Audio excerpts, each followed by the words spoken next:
Let me just welcome everyone to another Orr Group Talk webinar. Today, we are very honored to have a good friend, David Simas, with us. And David, I'm going to introduce you in just a moment. We're going to have so much fun today. But let me just orient the group. We have a pretty good following on these, we find, and we're really honored that, in fact, you folks do follow from time, from seminar to seminar. And as you probably know, if you've been following us, you will know this is in the theme of mega philanthropy, which is generally defined as, very wealthy people who either have a problem or an opportunity. Let's hope it's called opportunity of giving away a very vast amount of money in their lifetime, or just great philanthropists, and that might be foundations and corporations and such. So David's going to fit right into that. You will see. I want to say a couple of things first. We delayed this webinar, as you know, from last week to this week. And that was my fault. I own up to it. Yep. And to be completely transparent, I am sitting here in the basement in Colorado because I had a mild mishap in skiing and had to have a pretty significant operation replacing a knee, which was a replacement of a knee and a femur. So, all those things were fun. And so I'm okay. Everything's great.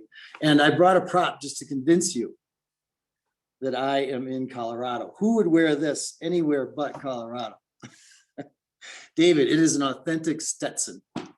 There you go. And the other prop I brought, as you know, of being in Colorado, you get thirsty, man. So you have to have water at your side at all times. So I have my water.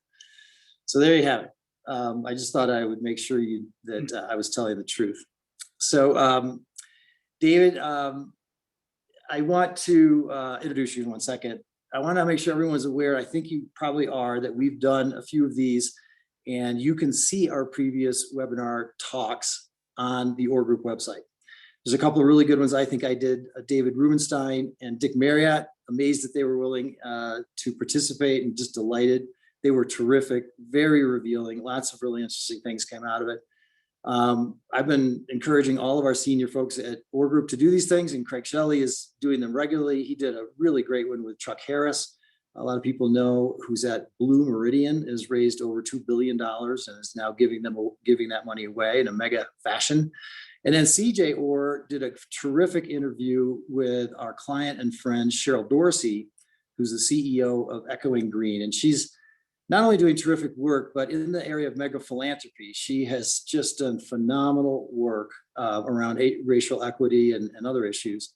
So it's really exciting. All those previous webinars are on our website, as I say, and please feel free to go and watch at any time. So David, we're really honored to have you here for a couple of reasons. One, you're the founding CEO of the Barack Obama Foundation. And the relevance there is that you, like everyone on this call, is a fundraiser or an executive running an organization or a board member, but on that side, not really the mega giver so much, but the person who interacts with that very complex, many times, partner called, sort of a mega giver. And in all transparency, David, you and I have been, you've been a client of mine for 2 years. It's been a joy, I tell you, every day, David, dealing with you and your wonderful team. And so I just want to say, as an introduction, the other part of it is that David is just a wonderful guy. And I think you're going to see that through this process. So David, thank you so much for joining us. A couple of ground rules, as we always say, this is a Zoom call. So there are, the Q&A functions and others where you can ask questions. We'll try to get to all of them if we can. If you do have questions, don't, feel free to throw them out there. And there we go. We're ready. David, we're ready? We're ready, Steve. Fantastic. So let me introduce you on the personal front by saying, as I understand it, you were born in 1970 in a place called Taunton, Massachusetts. Taunton, Massachusetts. There you go. And the first interesting thing I find about you as I research your background is that you're from Portuguese family. And so my questions are, do you have dual citizenship? Do you have family in Portugal? Do you speak Portuguese? So in the order in which they were asked, Steve, I do not yet have dual citizenship, although my wife and daughters are pressing me every day to get that, a different story for a different time. Most of my family is still in Portugal. On my mother's side, they are cattle farmers and cork makers. And the Cork. There's a cork, very good Saturday Night Live skit on that. by the I'm way. telling you, it is when you see these acres upon acres of cork trees Oh that my every God. 6th or 7th year, the bark is Wow. peeled from them. Very cool. It's spectacular. So that's on mom's side. On my father's side, there's this group of islands in the middle of the Atlantic Ocean they call the Azores. And so my dad is from the Azores. They met in Africa, in Mozambique, got married in Portugal, and then immigrated to the United States. And yes, I did not speak English, even though I was born here in the United States until I was 5. And so whenever usually I think in Portuguese, if I'm getting a little too emotional. And so bouts of anger, and hopefully they're minimal, usually manifest themselves in pretty authentic Portuguese, which you have never been on the receiving end, It's true. which is Is that a good sign? I think that's a good sign. pretty good. It's pretty Yeah. good. I'll consider that an honor not to have been subjected to that. All right, so you married your high school sweetheart, as I understand it, Shauna, who, by coincidence perhaps, is also a lawyer by trade and has had government positions, as have you.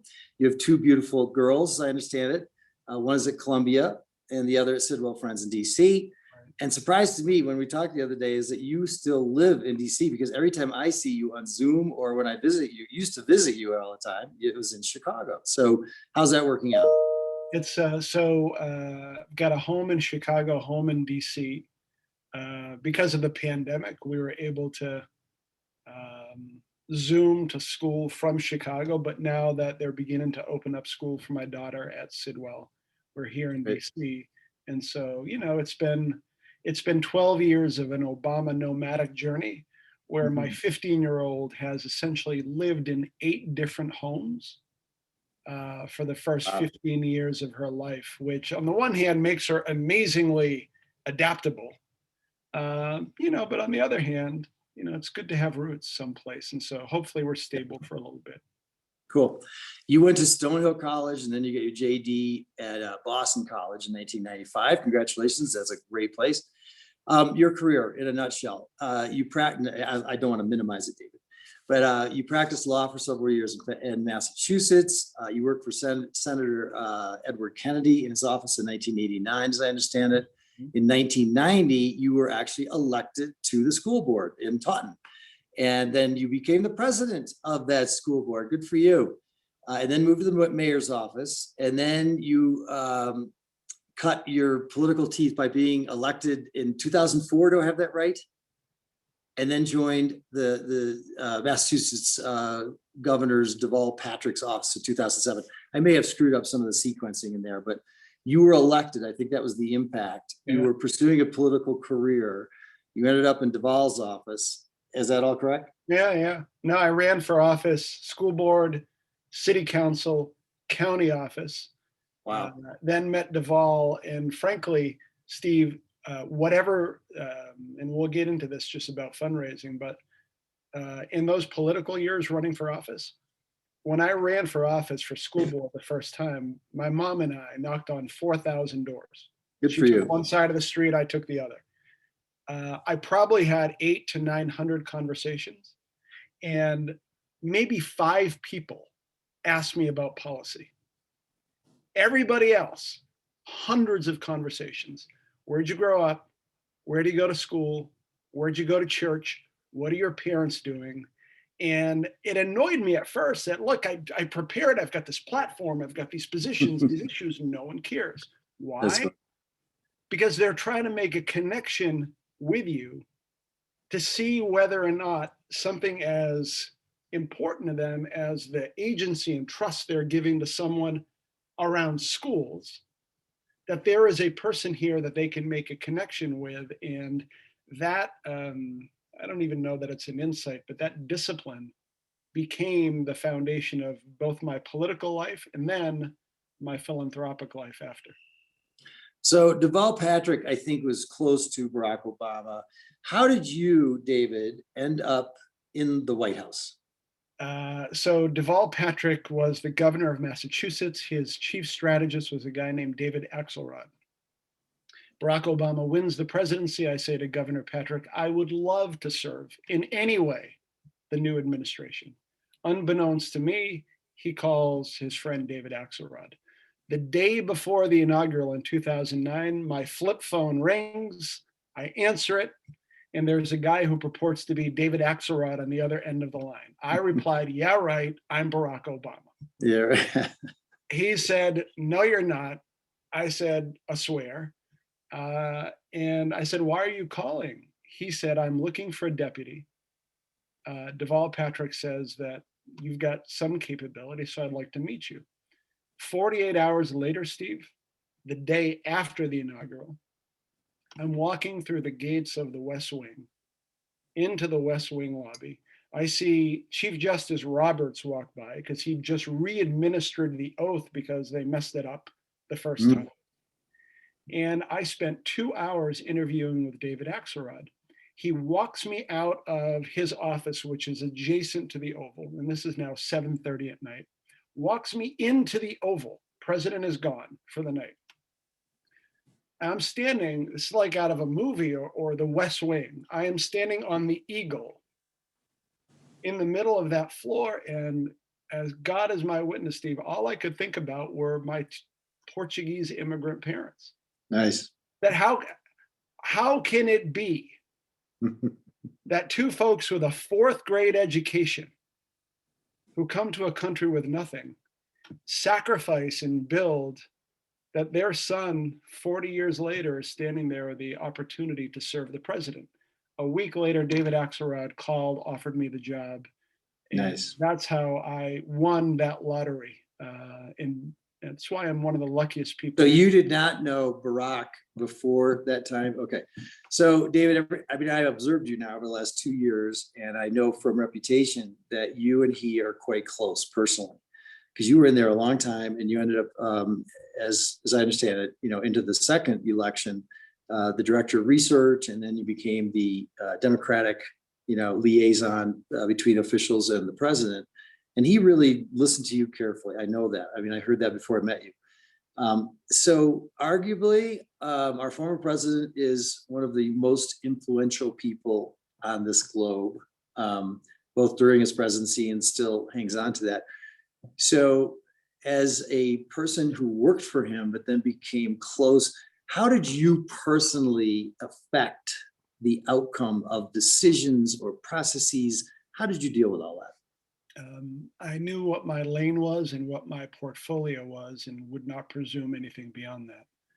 The thing that I had to do on a daily basis, weekly basis, and it was a great joy, Steve, was to leave the White House, go out into America, and a couple of nights a week listen to people.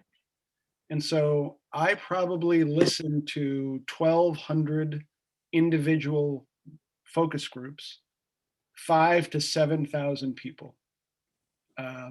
I would take all of that feedback, come back to the West Wing, first with my colleagues, and in an unvarnished way where I wasn't superimposing my judgment or my value system or my beliefs, to say, look, here's what I heard, here is what these men and women care about in my assessment about why they care about it. So the thing that is most for me real about the White House is, yes, it is the most powerful place on the planet, but paradoxically, it's the most isolated place on the planet. And so my job, piece of my job, was to break out of the bubble and then to come back and to say, look, here's what people are saying and thinking. And so hopefully, both with him and then with my colleagues, that helped to inform perspective, insight, strategy, viewpoint. But it was really important, and this again ties back to the work I'm doing right now. When I was listening to those 8 men and then 8 women, it's not about me. It's not about my perspective or my view of this issue or that issue. Right. I care about them. What makes them tick? Because if all I'm doing is going back and giving them my baggage, well, maybe interesting, but at the end of the day, it's boring and beside the point. And so when you do that enough, you begin to just see commonalities among people. And so hopefully that's the way I had a little That's bit. interesting you say that, because I know you and I have had some discussions around philanthropy and how is it that I, either ingratiate myself or I totally excite this potential partner, in what we're doing. And I think the skill that you just talked about was probably very, very helpful in that process with philanthropy. Is that correct? Yeah, right, because if you have an individual who has either inherited, built, developed substantial fortune and can give that money in any way, shape, or form that he or she wants to give, but they've taken a meeting and they're open to an exploration or a discussion, right? My job there, at least the way I assess my job, is to just listen very, very deeply to why they took that meeting, what their aspirations are, what their goals are, how they imagine that this connection can make a difference, understanding that then I'm going to take that back to the team and say, look, I met this guy named Steve Orr. Here is what he cares deeply about.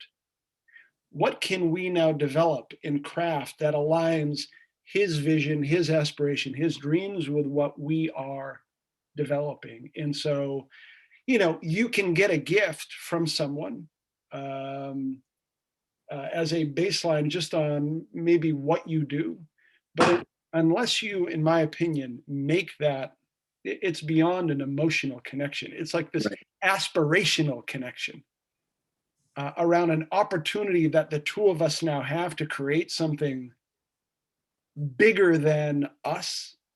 That's where people now begin to say, you know what? I am willing to go from this level of a gift to this level of a gift in a partnership that Right. aligns with my view of the world. And but that requires shutting up and listening, not for the purpose of rebutting or responding with your talking point. And I've got to do my pitch, and there's time for that, but you know.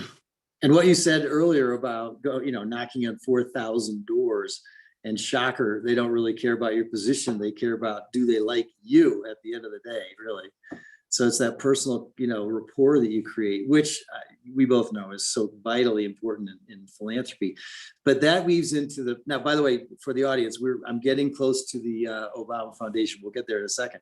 But these are interesting ground rules, or, sort of things that Dave has learned. So when you think of, the president and creating, something really phenomenal like the foundation, but yet that's all been done. Your world and his world is all political. So political fundraising versus philanthropic fundraising. We've spent a lot of time on that topic. And I just know how tough it is to be thinking, the two different worlds are very, very different. So what did you learn, like in the political side, that you now apply to the philanthropic side, yet what was really tough, as a transition as part of that? Yeah, the most successful day of fundraising in 2008 that the Obama campaign had was when Sarah Palin gave her speech at the Republican National Convention, when she made fun of community organizing. It was an emotional groundswell. In some ways, it was a negative sentiment. I need to make a statement right now. And so politics, especially at a presidential level, but even at any level, right? You have a defined end date. You have a binary choice. The choice then is usually reduced into, in an inappropriate way, a good versus an evil, an us against them, a me against you. And the way you can express who you are or what you believe in is by a gift. So that's at a low dollar level. At a higher dollar level, proximity. People want to not only be part of it, but they want to meet the candidate. They want to have FaceTime with the candidate. But again, I've heard it described as a much more episodic, transactional type of relationship that once the election is over, mission accomplished, campaign shuts down, everybody goes their separate way, and then you build up the machine again for the next quote unquote fight that's going to come. So you never develop the muscle memory, truly, about building relationships, about understanding that you're with a donor or a set of donors over a long period of time that transcends a moment in time. And so learning and adapting from something that we were very successful at in 2008 and 2012 with that type of fundraising into something that is comprehensively different is a learning journey that we have had to take. And frankly, Steve, not to blow smoke, you and your team have been enormously helpful to us in helping us think through not just the strategy around fundraising, but these core fundamental differences. And so that's one of the ways I think about it. Fair enough. So let's go to the foundation now. I know from my personal experience that the Obamas, mostly Barack, were really thinking about, the library, the typical route, post-presidency of building one and making it, special. But the way that Barack Obama created this approach to not only just the library, but the whole programmatic space around this was really quite different and quite audacious, certainly in numbers. So the key question I have for you to start this part of the discussion is, David, was there a moment, like you've poo-pooed, you've downplayed a little bit the relationship you have with the former president of the United States, which I don't believe, and I know that's not true. But, at some moment he came into your office or he came in, whatever he did, and he said, David, you're the man. I want you to run my personal family foundation, which is going to reflect to the world everything I stand for. How did that happen? It was October of 2016. I'm down in my office in the West Wing, which is still crazy to say that. My colleague came in and said, the boss wants to see you. No matter how many times that happened, it always was nerve-wracking. It's like being called to the principal's office. I walk into the Oval Office. He sits me down at the Resolute desk, which again is mind-blowing. That little side desk on the big desk? Is that what that is? Desk. The big desk. And, we exchanged pleasantries about my girls and his girls. And then he literally said that he believed he would have a much bigger impact after the presidency than he did during the presidency. And I said, respectfully, sir, how? And my words, not his. But imagine, Steve, if you can find 1 million Barack Obamas and 1 million Michelle Obamas and connect them together in a way that's never been done before. That basic concept at the core of the life's work that he and Mrs. Obama are going to bring to it. And so think about that. It's less about their legacy. It's less about this glistening museum for everybody to see and to say, oh my goodness, wasn't this extraordinary? But instead, it's about using their story to say, you know what, you young man or you young woman have as much potential, and all we're going to do is be here to help you on your leadership journey. He laid that out for me, and then he asked me to run it. And I'm a fairly emotional guy, and I was humbled, overwhelmed, deep into imposter syndrome. 1,000,001 reasons why I can't do it. But the one thing, Steve, that is also something that I bring to every single donor meeting, and I think this applies to any organization if you're raising money. When you walk into a room with another individual representing an organization, in me, I'm cognizant of this. I'm on this call with you right now, and people are aware of who I work for. I am representing Barack and Michelle Obama. Mm-hmm. I have a responsibility from an ethical, values, moral perspective to make sure that the way I present myself doesn't create any separation from the view and perspective that other people have of them. And I hold on to that, not even as like this magic talisman, but as something that is deeply precious and deeply important because of who they are and what they represent. And so at the end of the day, I don't know why, among all of the other people that he asked me to do this, but I do know that now that I've been doing it for 4 years, that sense of responsibility, that when people think Barack Obama, if I ever show up in a way that is inconsistent with the core values that, think about that, that goes into the leadership dynamic. It's what we're about. Isn't just about leading an organization, but leading it in a particular kind of way with decency and integrity and values and ethics. And God, I love it. God, I love it. I love that. You are an exciting guy, David. See, I told everybody this is who David really is. It's fantastic. So, David, let's bring this down to earth a little bit, because not all of us, in fact, very few of us have had the opportunity to work in the White House and work around the President of the United States, particularly a Barack Obama and a Michelle Obama. So one of the questions, which is a really good one, is, how do I bring that, down to earth, where if I'm just a development person, as you have many of within the Obama Foundation, or if you're simply David Simas and you're not the President of the United States, how is it that you can bring the same power to the message, and convey the authentic nature, of that message, which is not easy to do. I've watched you do it. How do you do that? So for all the folks, who are on the phone, who are grappling every day with, I'm not the CEO of this organization. I'm not the founder of it. I represent it, like you just said. That's part of the answer I know you're going to say. But it's a challenge. So let's speak to everyone who's on the call who deals with that challenge every day. What recommendations do you have? Yeah, it is my belief, and this is one person's belief, that people do not make decisions based upon a logical progression of facts and figures and diagnosis. It's part of it. People make decisions based upon whether or not they feel a connection to something. And so if you are in a COVID era working with an educational organization, yes, it's important to talk about the ROI and the theory of change and what you do.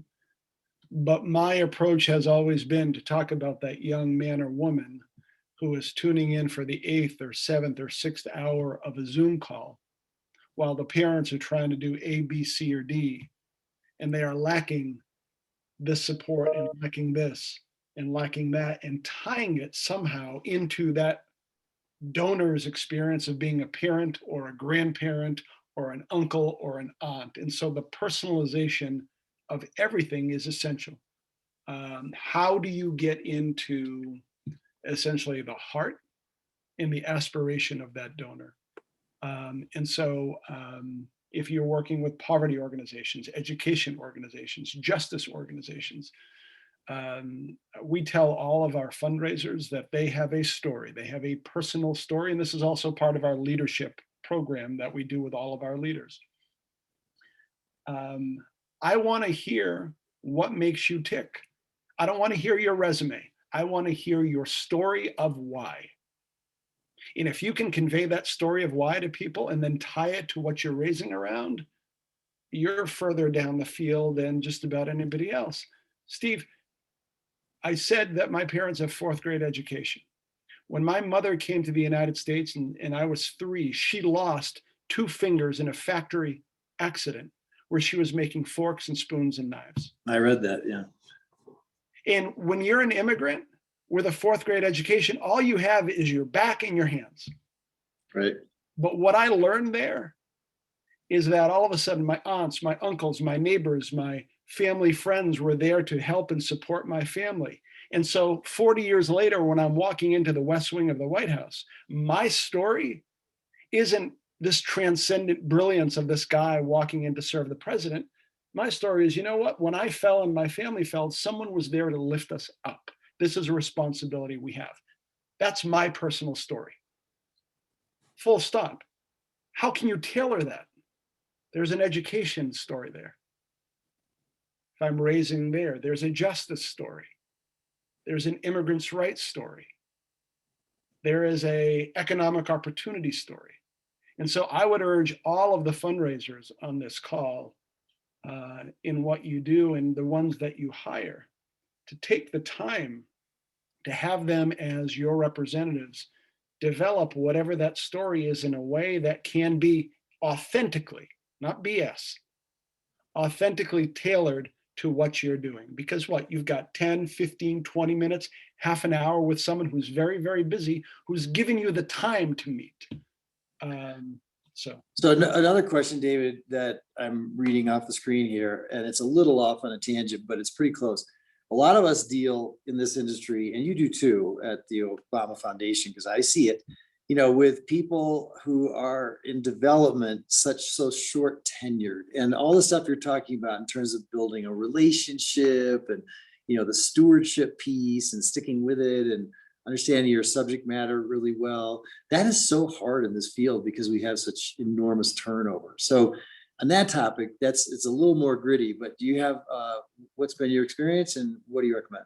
Yeah, so there's no substitute for it. Success is dependent upon it. Now, we know, because we have had this experience ourselves, that people will come and people will go. But essentially, again, if you're focused entirely on the donor, there is enough of a repository of knowledge about what the donor cares about, what she or he is concerned with, their relationship with the organization, that can transcend the fundraiser who comes and the fundraiser who goes, so that the experience that the donor is having, while the story will be different between David Simas fundraiser and Steve Orr fundraiser, there is a consistency. So 2 pieces to that. Number 1, the training of the fundraiser in the story of the organization, in the ethos of the organization, needs to be as systematized as possible. You need room for flexibility, but you need a core. Number 2, the knowledge base of the fundraiser, of the donor, should be just constant. We have a joke internally, and a plug for Salesforce, I guess, right? I don't care how small or how long the conversation, all of it goes into Salesforce, right? That essentially becomes the connective tissue between donor 1 and fundraiser 1 and fundraiser 2 and fundraiser 3, that then becomes the shared knowledge base. I think it is a very challenging topic, but I agree with you that if the training is done properly and there's the similar messaging and there's a commonality around what we're trying to solve, then that can overcome a lot of that. It's still a challenge in this field for sure. Let's talk about, let me get a little closer to mega philanthropy. You mentioned before that, you are dealing with very significant people often. You have the luxury of doing that actually, perhaps because of the stature of your organization and your mission. But if you would just explain, I know I will say, are trying to raise over $1 billion. Now, that's a library, and that's a whole bunch of other programmatic things. But that is a large amount of money for sure. And a lot of people do ask me, David, as your partner, saying, gosh, I wonder why, normally aren't libraries, 200 to 500 million. And why are we raising so much money here? How do you answer that? And what's the goal? Again, you begin with the core. We are building a generation of leaders that will outlast and outlive what you and I can do together. And so the design of the center, not just a museum or a library. So explain that, the center. Yeah. So every president essentially has built a museum and a library. And the library is an archive, frankly, not a true library. Right. Place to put all those presidential papers and such. Exactly. And for us, it was 1.8 billion documents were generated in the Obama White House. That's amazing. And here's the other amazing fact. All but 30 million were born digital.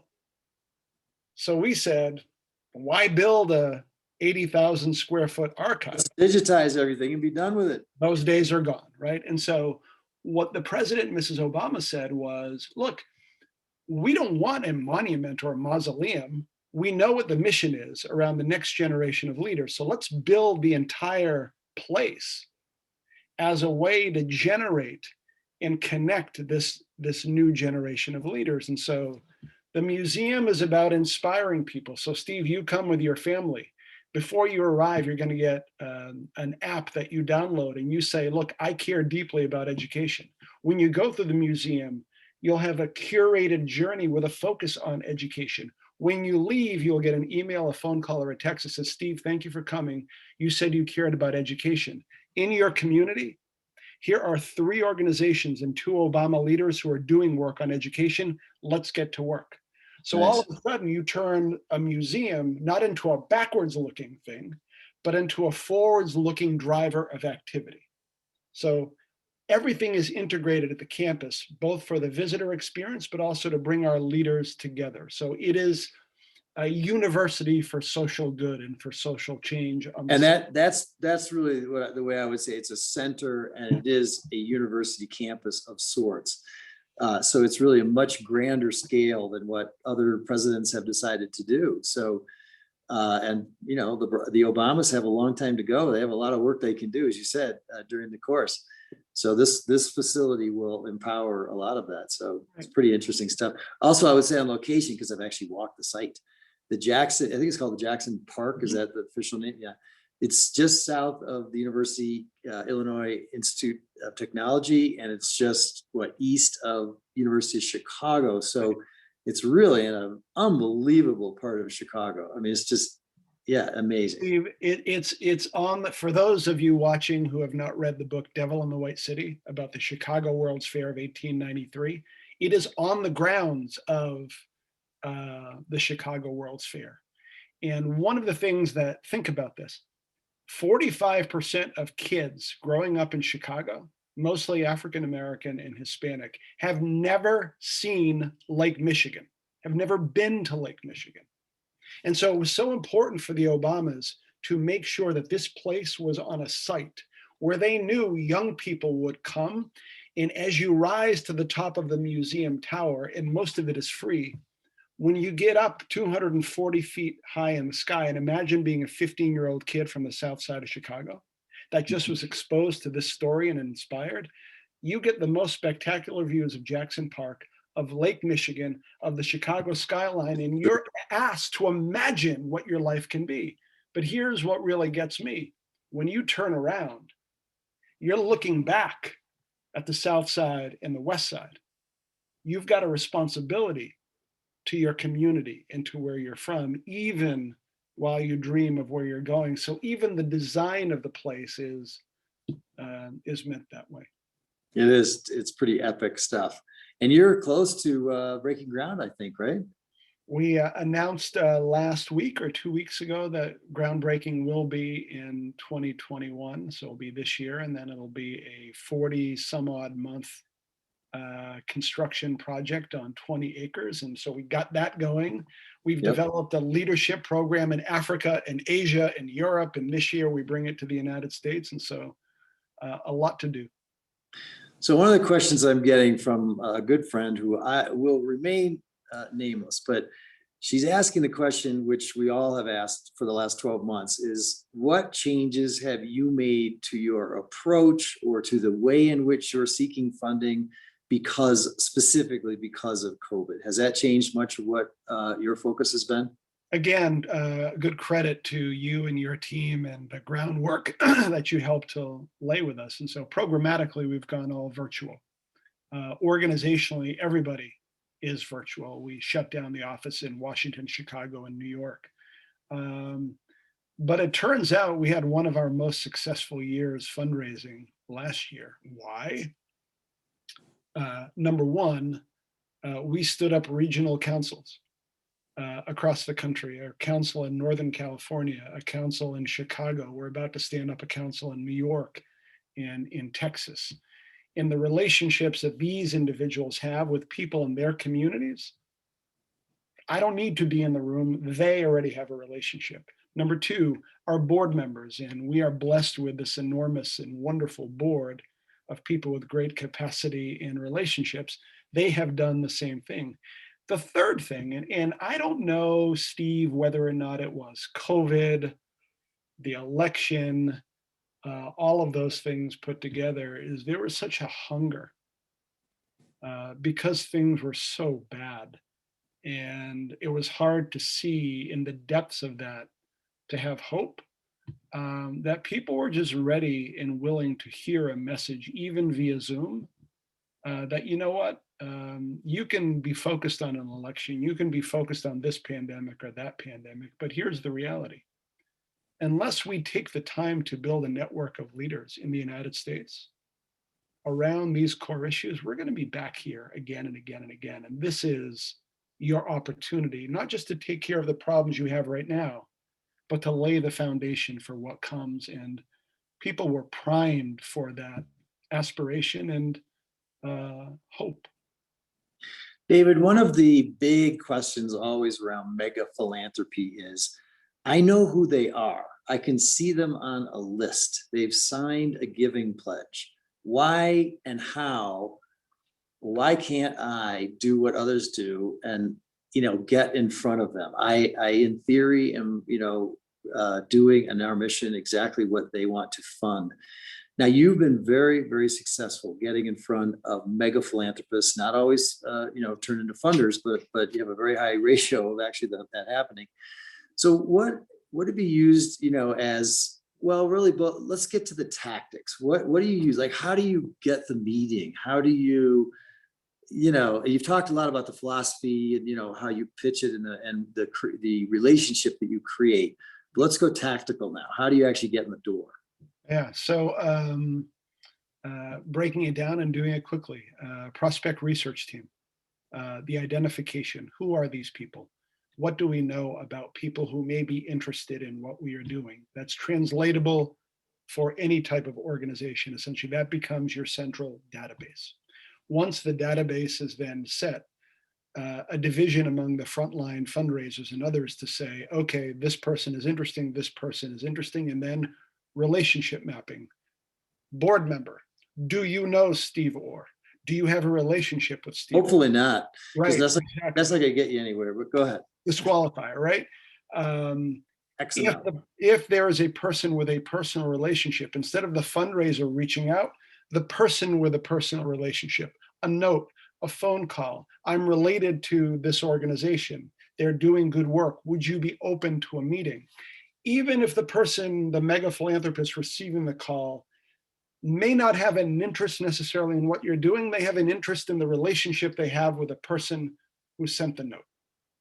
And so prospect research, initial assessment, relationship mapping, and then once the relationship mapping and that connection is made, as much preparation as you can for that meeting, even though you're going to be doing listening, to find out what they care about. Steve, I spent a lot of time reading speeches, watching video, understanding what makes the person tick,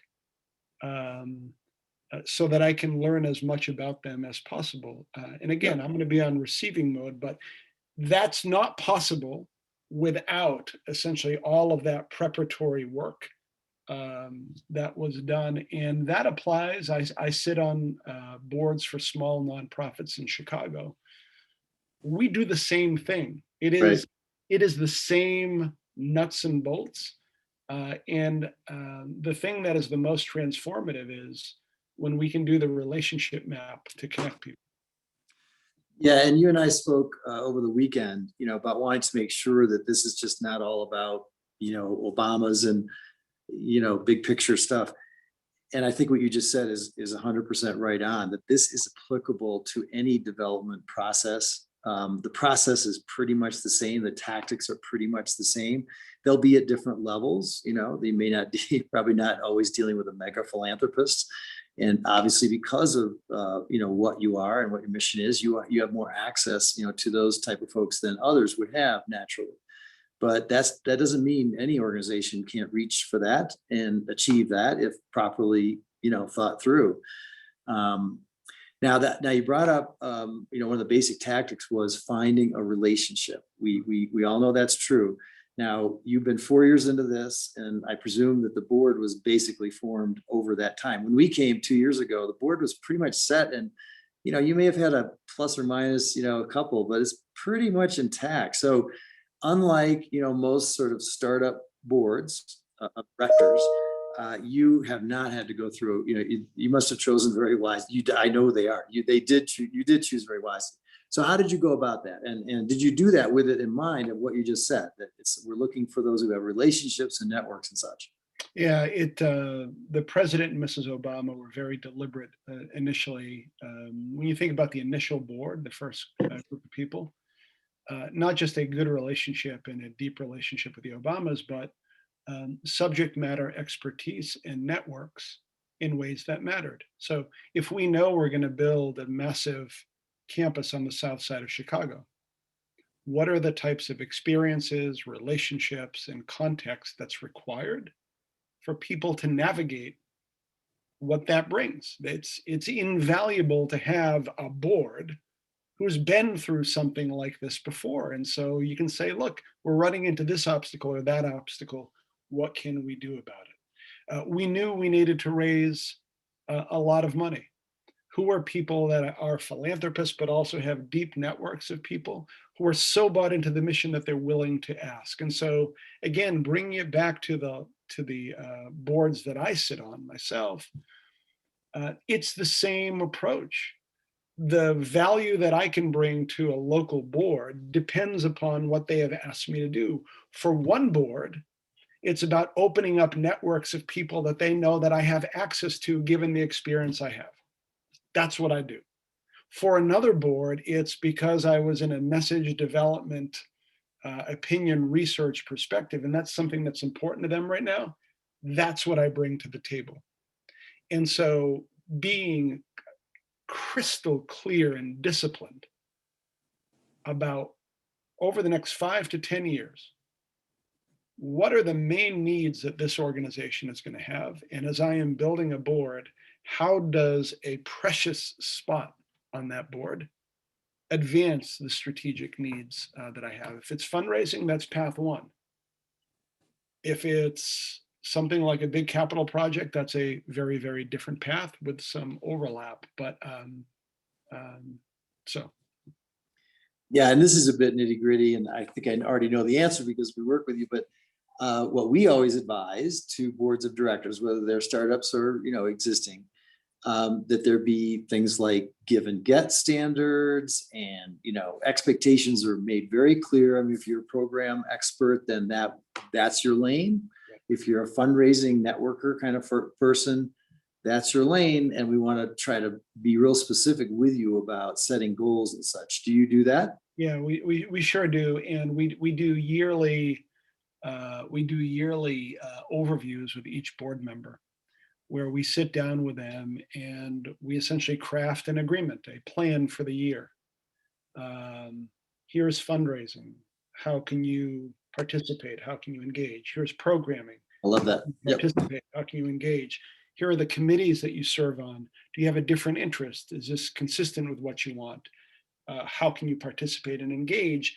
And you spend 90 minutes, you spend a couple of hours with an individuals, and you lay out expectations clearly that then allow you every 6 months or every year to come back and say, this is what we did together last year.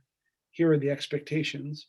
How can we change? How can we adopt? And there's so much in any organization that is unsaid, and you don't want to become overly prescriptive about things. But board members generally are volunteering their time. They do it for a variety of different reasons. You owe it to them to be crystal clear and respectful of their time and what they bring to the table. It's anytime there is a mismatch between reality and expectations, that's almost the definition of suffering. If you align it well, then you're in for a good relationship. Sitting down with board members annually is a wonderful thing, and going over, what was the ground rule when we partnered in the beginning.